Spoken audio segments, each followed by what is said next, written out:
The Ashes gets underway on the 21st of this month as England look to win a series down under for the first time since 2010, 2011. Australia squad is out. Steve Smith will captain the team.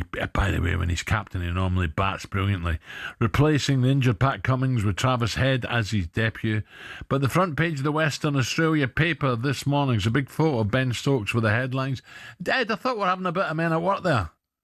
Oh, murder, honestly. He's singing from Glasgow. Yeah, I believe so. Yeah.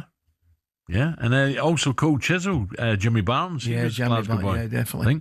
Bazball, England's cocky complainer captain, still smarting from Creasegate, lands in Perth at Western Australia early, thinking dopey Bazball can win the Ashes. This is the paper. Delighted to say join us now is Aussie Journal, Adam Peacoch. Adam, good day, mate. Good day, Adam. How are you, mate?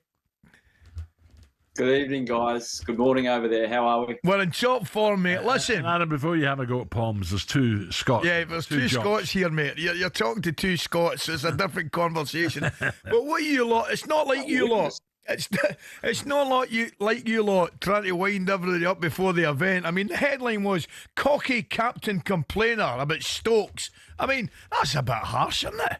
I think you meant cocky Kiwi captain complainer, but anyway, let's not split hairs, shall we? I think, guys, that headline was written 2 weeks ago, and I reckon they got 16 days worth before the Ashes come up. Look, they've landed in Perth.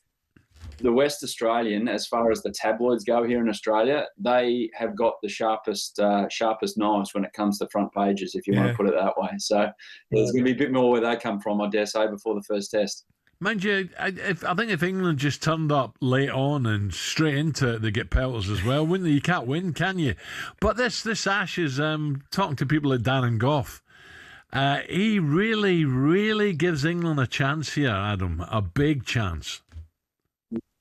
So do I. Without Pat Cummins, probably our most consistent bowler at test level over the last 5 years, and the captain, you can't help but be drawn to the fact that England's batting lineup, if they hum, they've got a lot more runs in them than Australia's batting lineup. And that's been the big conundrum down here about who our top six is. Whereas for a very long time, we know what our bowling lineup is, and we know that we can take 20 wickets in every match. That becomes not a huge problem because Scott Boland, obviously, what he did at the MCG 4 years ago, he comes in for Pat. But yeah, it's a great series in offer, and I think really, really even.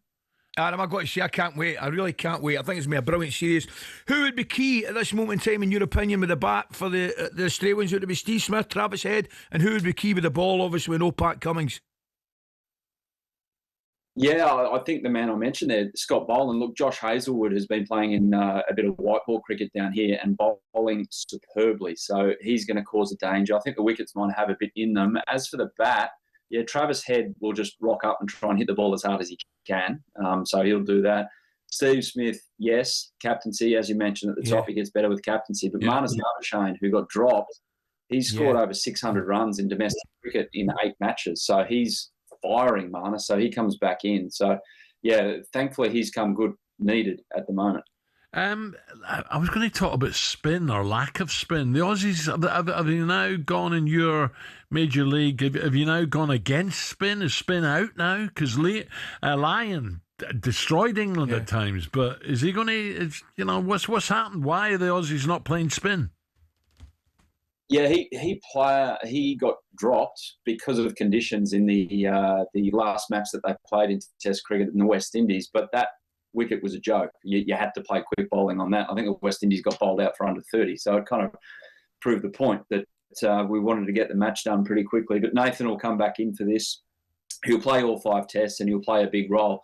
England will go after him. I talked to him the other day, actually, and I said, who do you reckon is going to go after you? And he just looked at me and went, all of them.